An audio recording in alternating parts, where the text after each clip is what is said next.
The Signal Oil Program, The Whistler.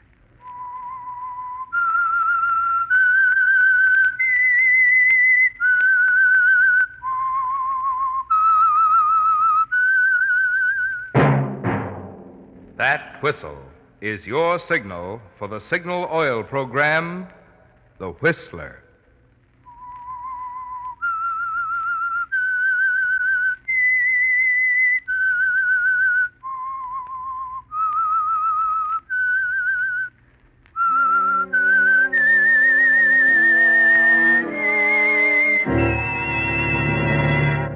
I am the Whistler, and I know many things, for I walk by night. I know many strange tales hidden in the hearts of men and women who have stepped into the shadows. Yes, I know the nameless terrors of which they dare not speak.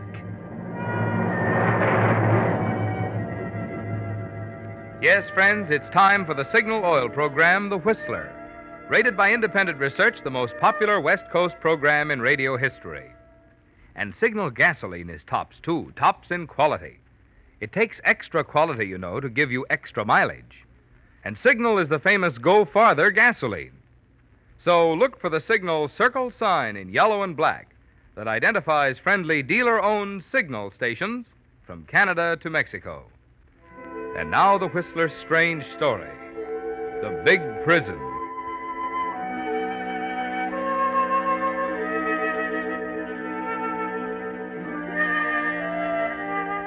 To John Emerson, it was more than a nightmare.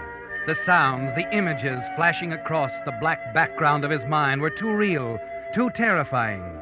At first, nothing was clear to him, but gradually he seemed to be back in Ketchikan, Alaska, his mind going over and over that first chance meeting with Willard Crofton. Pompous, jovial, boring Willard Crofton.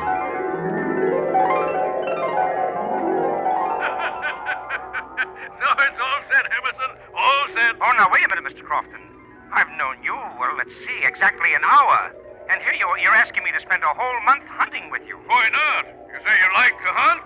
I'm headed for my little lodge outside Whitehorse and looking for a hunting partner, so why not you? But really, Crofton, Not another word. I insist you be my guest, Emerson. Yes, sir, I absolutely insist.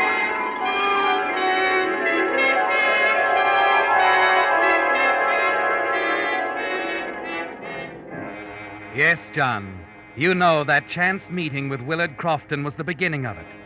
But as the liquor boils up again in your brain, you're sure there's more, something much more important, far more terrifying.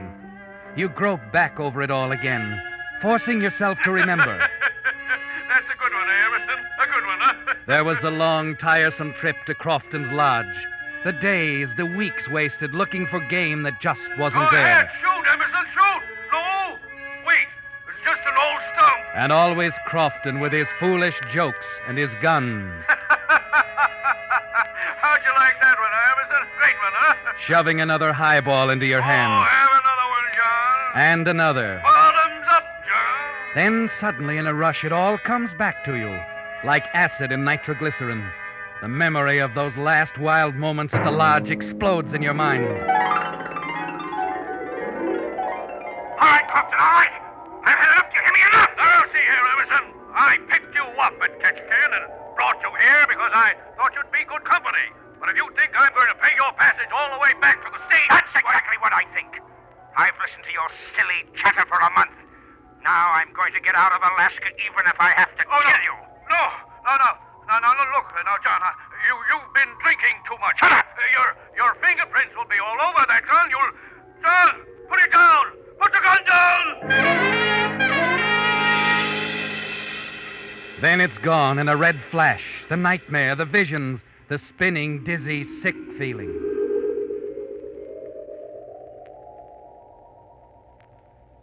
You open your eyes and you know it's all real.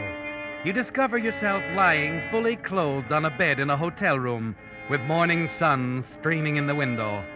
But before complete panic can overtake you, you're stopped by the sound of voices, Real words from real people coming in over the open transom. I tell you, Joe, the telegram's addressed to Willard Crofton. And I'm telling you, he's still asleep, and I'm not going to wake him up until it's almost time for his train. What's going on? Yeah, but, Joe, the wire's marked deliver personal, and we're supposed to deliver it. Two guys. Look, I'll deliver it personally when he wakes up. Now, what difference does it make? Don't ask me, Joe. I don't make the rules. You're sure it's Mr. Crofton? Crofton? Sure it is. I've never seen the guy, but he come in drunk late last night. Wait a minute, Joe. Let's look at the register, It huh? won't do any good. He was too stiff to hold a pen in his hand. Something really had the guy going. Well, maybe to be sure, I ought to go out to that hunting lodge of his. Because if this is the wrong guy, Why make the trip for nothing? He brought his car. Go out and check the registration. Then if it's Crofton, leave the wire with me, and I'll deliver it for you as soon as he wakes up.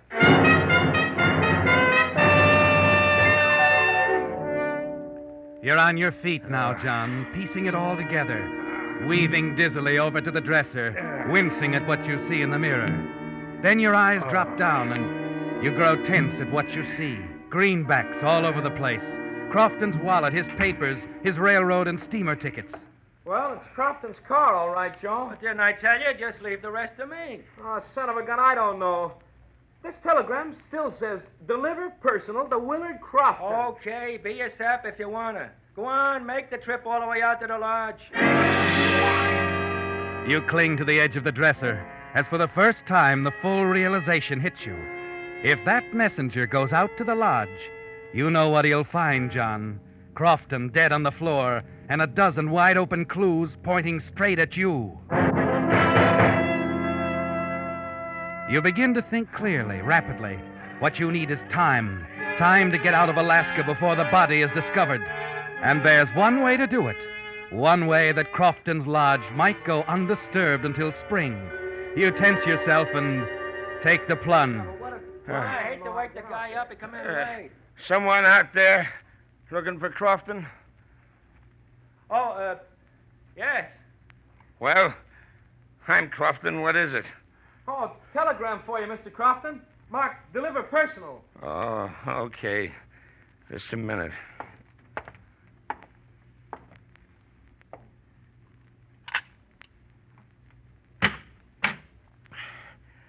Well. Oh, yeah. Here's your telegram, sir. Well, here's something for your trouble. Oh, gee, thanks. Well, sorry to disturb you, sir. We weren't sure you were Crofton. Who else would I be? Well, I don't know, sir. It's 8:15, Mr. Crofton. Your train leaves at 9 sharp, you know. Yeah. Don't worry. I'll be on that train.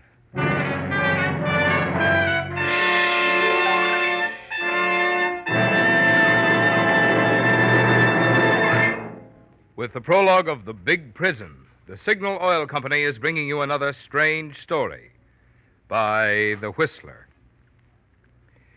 You know, out here in Hollywood, where The Whistler is produced, an actor or actress often becomes so famous for some one feature, such as the legs or the body or the voice, folks often overlook the fact that they're also very great at acting. Well, it occurred to me that it's much the same with Signal gasoline. Signal has become so famous as the Go Farther gasoline, many folks forget what makes that good mileage possible, the quality in Signal gasoline. In fact, the best yardstick of gasoline quality is mileage. You see, the only way any gasoline can give you better mileage is by helping your motor run more efficiently. And when your motor runs more efficiently, naturally you enjoy quicker starting, faster pickup, smoother, knock-free power. The kind of performance you expect from a quality gasoline. That's why we say to be sure of the tops in gasoline quality, just remember two things. One, in gasoline, it takes extra quality to go farther. And two, Signal is the famous Go Farther gasoline. And now back to the Whistler.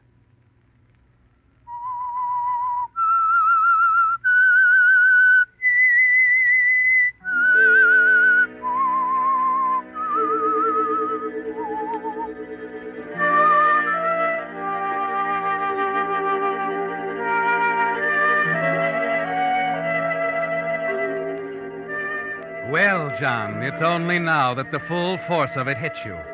The thing so many men have felt about the North in years gone by. For the guilty, Alaska is a gigantic prison, with the only real avenue of escape to the south, the railroad to Skagway, the sea lanes beyond, all carefully policed by watchful eyes. You have only one hope now, to escape this Alaskan prison before Willard Crofton's body, with all the evidence pointing to you, is discovered. Going back to cover up would be too dangerous, and that means 5 terrible days traveling on Crofton's tickets. 1 day by train to Skagway, 4 days by boat to Vancouver. 5 days in a trap that may be sprung at any moment.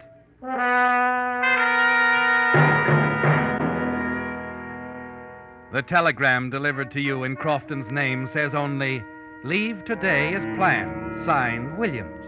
And Crofton's papers aren't much more helpful. You're still studying them a few minutes later when...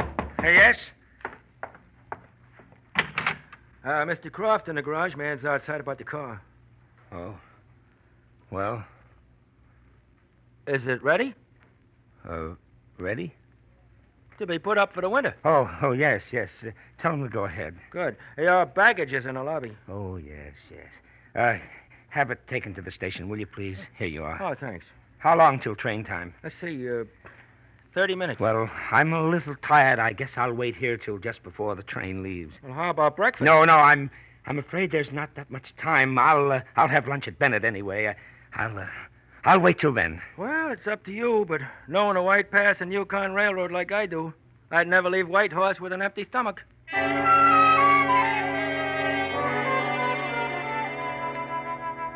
And somehow, by a miracle, it works, John.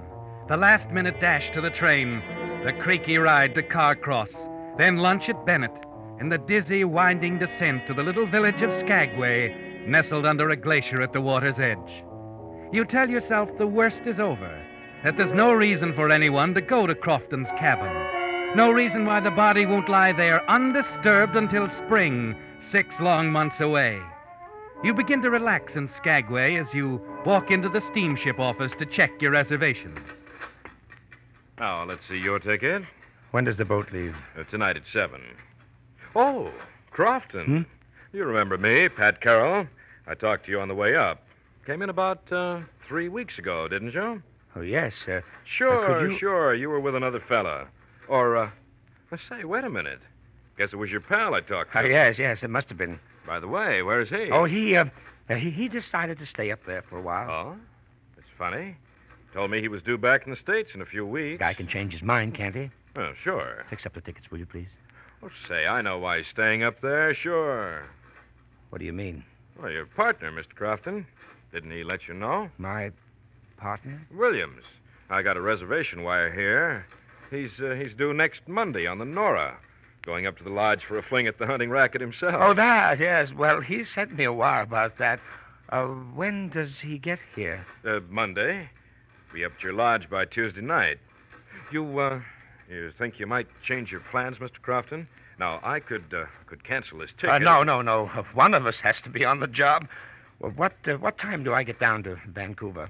Well, leaving tonight, you'll be there Monday around 5 in the afternoon. Oh, that's okay. Fix up the ticket. It's a funny one, isn't it? You and your partner will pass each other on the way. Ships that pass in the night. Fix up the ticket, will you? Oh, I'm sorry. I'm in a hurry and... Sure, Mr. Crofton. I'll fix it for you.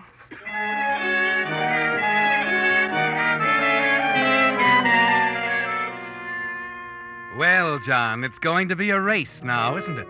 A grim kind of a race, as you move southward on the Louise to Vancouver and freedom, as Crofton's partner comes north on the Princess Nora over the same route, bound for that cabin and the awful discovery that awaits him there.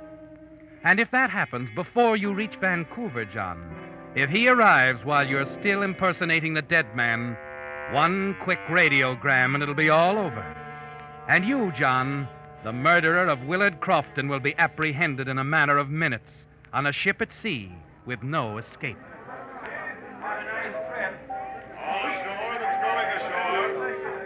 All ashore that's going ashore. You stand on the after deck in the shadow. Try to keep out of sight as you look at the twinkling lights of the little town.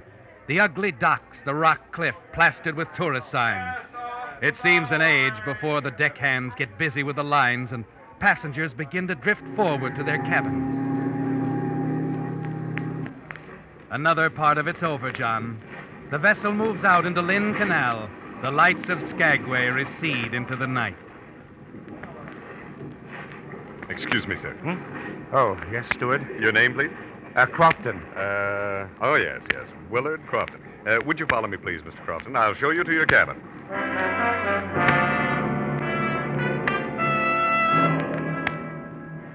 You manage to have dinner alone, then slip back out to the deck, find a chair, and lean back to rest for the first time in more than a day. You're tired now, terribly tired, and you're thankful for the darkness, the soothing slap of the water against the sides of the ship. And then... Well, Mr. Crofton, Oh, yes. mind if I sit down? Why, no, sir, not at all. That's the Crofton Williams, isn't it? I saw your name on the passenger list.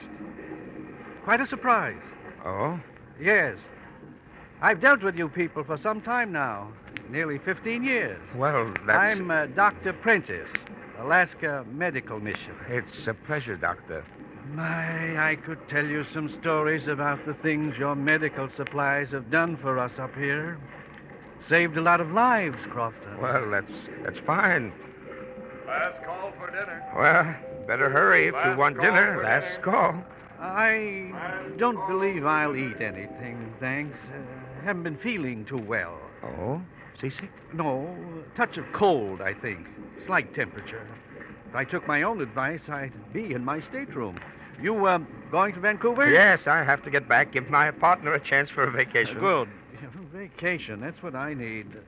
You know, I really better turn in. Will you excuse me? Well, of course, Doctor. Nice to have talked to you. Oh, thanks. It was a pleasure meeting you at last after doing business all these years. I'll try to make dinner with you, Crofton, perhaps tomorrow evening. Fine, Doctor, fine. Good night.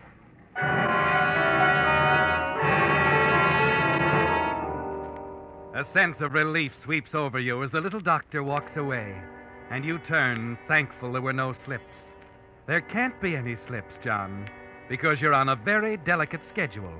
Only 12 hours stand between you and disaster, the narrow margin that will separate your arrival in Vancouver from the arrival of Crofton's partner, Williams, at the cabin in Whitehorse.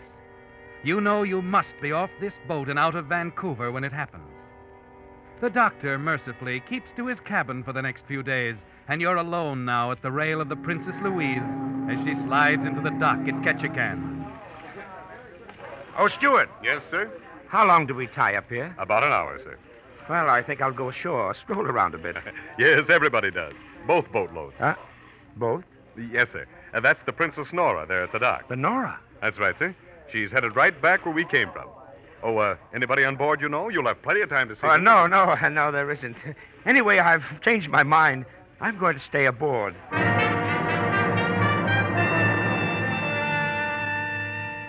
The hour in Ketchikan seems like 10 years, John. It's ironic, isn't it? You and Williams in the same town. Williams on his way north, where he'll find his partner murdered. You on your way south to find freedom, with a slim slice of time, only a few hours still tipping the balance in your favor. And then finally, the tension eases a little, and you stand at the stern rail of the Princess Louise, watch the Nora back slowly out of the harbor, and steam away toward the north. Her lights are all but out of sight when you're aware someone is standing beside you in the darkness. Strange, isn't it? Watching a boat move away like that. Gives you a lost, empty feeling. It's too dark to see her face, but something tells you to be careful, on guard. You turn away slightly, but the girl is in a mood to talk. It's like being separated from someone in a crowd. You wonder if you'll ever see them again. It is something like that. In that boat. Going where this one came from. What's it like there in Skagway, I mean? Oh, did you just come aboard? Yes. This is the farthest north I've been. Oh, it's much the same. Not as many people. Oh, you live there? No, Vancouver. Seattle's my hometown. Be nice to get back. Seattle? You know someone there? No, I don't. We have relatives in Vancouver, too. You know anybody named Lockwood? I came from a large You going inside? Yes, excuse me, please. It's the wind. my throat. It's dangerous for me to be out here.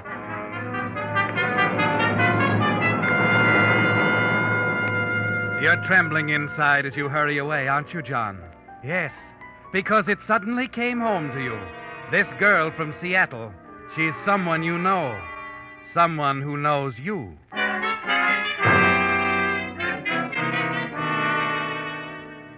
You can't reach your stateroom soon enough as the realization sweeps over you. Lockwood. Of course. Helen Lockwood. You met her not 3 weeks ago in Ketchikan. But you mustn't meet her again and give her a chance to remember your real name and expose you as a masquerader. It's 2 days, John, but on some pretense, you've got to remain in your stateroom until the boat reaches Vancouver. Stewart. Yes, sir? If you don't mind, I'd like my breakfast served in here in my stateroom this morning. Oh, certainly, sir. Oh, you feeling all right, sir? Oh, it's nothing serious. If you'd like the ship's doctor... No, I tell you, it's not serious. I'm just playing safe. Yes, sir. I'll bring your breakfast right away, sir.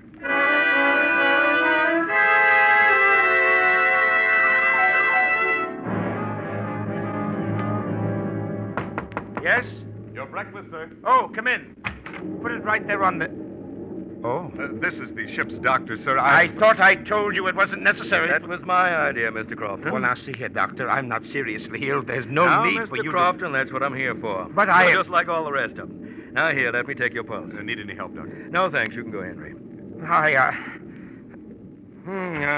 Let's see. Might as well get your temperature, too.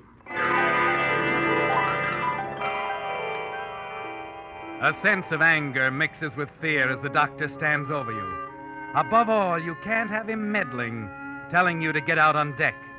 As he turns away for a moment, you remember the words of little Dr. Prentice, something about a touch of cold, a slight temperature. Your eye strikes the pot of hot coffee on the tray right next to your bed, and an idea comes to you that almost makes you laugh out loud. It's so simple, isn't it, John, to take the thermometer from your mouth, dip it for an instant in the coffee, put it back before the doctor turns, and you know in advance what he'll say. Now, Mr. Crofton, if you let me take a look. 102. Mr. Crofton, I'd say you should stay right in bed for a while. Nothing serious. Oh, I don't think so. However, I'm glad I checked. Well, I'm sorry I was short with you, Doctor. Oh, I'm used to you businessmen. You never want to stop for anything. I do want you to rest for me, though. We're only a day and a half out of Vancouver. Well, don't worry, Doctor. I'll stay right here.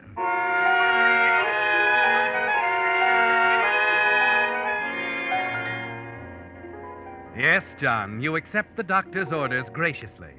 And when your stateroom door closes, you slump back completely relaxed for the first time since you awakened that morning in the White Horse Hotel. Only a day and a half now to Vancouver. And by the time Crofton's body is discovered, you'll be on your way to one of 1,000 places where you can disappear completely. And again, you almost have to laugh out loud. It was a pot of coffee and a fever thermometer, John, that assured your escape from the big prison.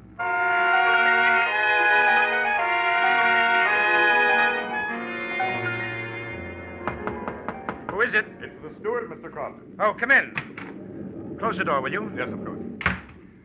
We'll be in Vancouver in 2 hours, sir. Do you need any help getting your baggage? No, I'm feeling much better. It's no trouble at all, sir. A matter of fact, if you wish, they'll even have an ambulance down at the dock. Oh, for you. no, that won't be necessary. Well, you know best, Mr. Crofton. Well, it won't be necessary at all. No, Stuart, as soon as I reach Vancouver, I'm going to be perfectly all right.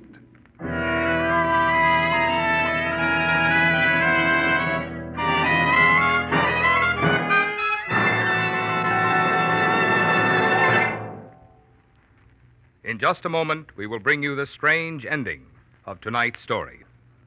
But meantime, a word about a major purchase that many of you drivers will be making during the coming winter months. A new battery.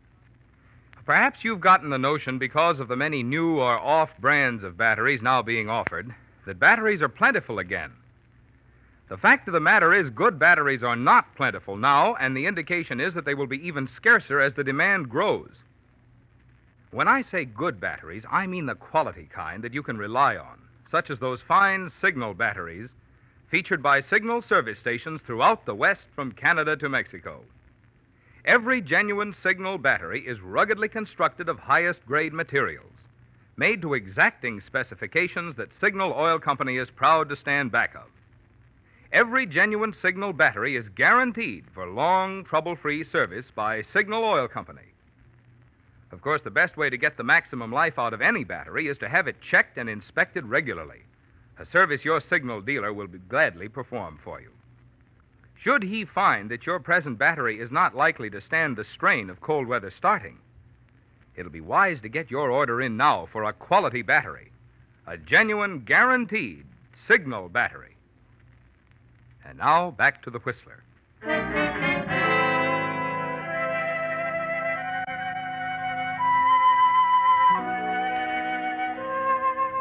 Well, John, it's almost over. The nightmare from which you've never really awakened. It's a real frightening thing, this delicate schedule you've been forced to follow. Just 12 hours from now, the body of Willard Crofton will be discovered at his hunting lodge near Whitehorse. And only moments later, the wires will be crackling with orders for your arrest as the murderer. But that's 12 hours from now, John. And long before that, you'll be off the ship and miles out of Vancouver on your way to a safe hiding place. Yes, John, Alaska was a big prison, but you've escaped. In just a few minutes, you'll walk down the gangplank on schedule, safe and free. Yes, Stewart, come in. My baggage is all ready. Oh, Doctor. Well, look, it was nice of you to come again, but I told the steward I'm feeling much better. He told me. Just the same, I thought I'd better take that temperature of yours. Oh, but really, Doctor, it's not... not... Oh, come now. It'll only take a moment. Yeah, but I... Under the tongue. That's it. Mouth shut. Sometimes I think that's the best part of being a doctor. Telling people to keep their mouths shut and making them like it. Oh, I better get that pulse, too. Oh, not bad at all. Little rapid, but that could be nerves. All right. Let's have a look at that thermometer. Now, look, Doctor, look, I was trying to tell you, this is all foolishness. I'm feeling fine. Well, what's the matter? Nothing. Quite the contrary. Your temperature is normal again. And I don't mind telling you I'm greatly relieved. Well, I told you Relieved? That's right. Of course, with no temperature, you're free to go anywhere you like, aboard ship. Aboard ship? Wait a minute. What are you getting at? Well, you really did it with that 102 fever of yours. Made me suspicious, and I went back and checked up on your friend, Dr. Prentice, again. What about Dr. Prentice? It's too bad, but I'm afraid he picked up a case of smallpox somewhere in Alaska. Smallpox? We'll all be held in quarantine, of course. But then we shouldn't be delayed more than 48 hours.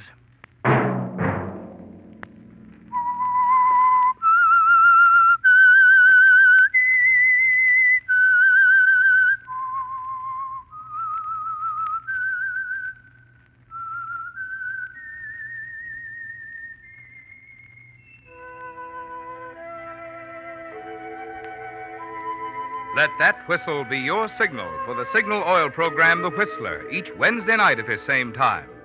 Brought to you by the Signal Oil Company, marketers of Signal gasoline and motor oil and fine quality automotive accessories. Signal has asked me to remind you, to get the most driving pleasure, drive at sensible speeds, be courteous, and obey traffic regulations. It may save a life, possibly your own.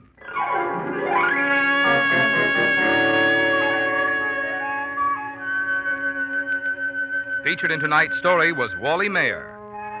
The Whistler was produced by George W. Allen with story by Joel Malone and Harold Swanton, music by Wilbur Hatch, and was transmitted to our troops overseas by the Armed Forces Radio Service. Next Wednesday, for a full hour of mystery, tune in a half hour earlier. Enjoy The Saint as well as The Whistler. This is Marvin Miller speaking. This is CBS, the Columbia Broadcasting System.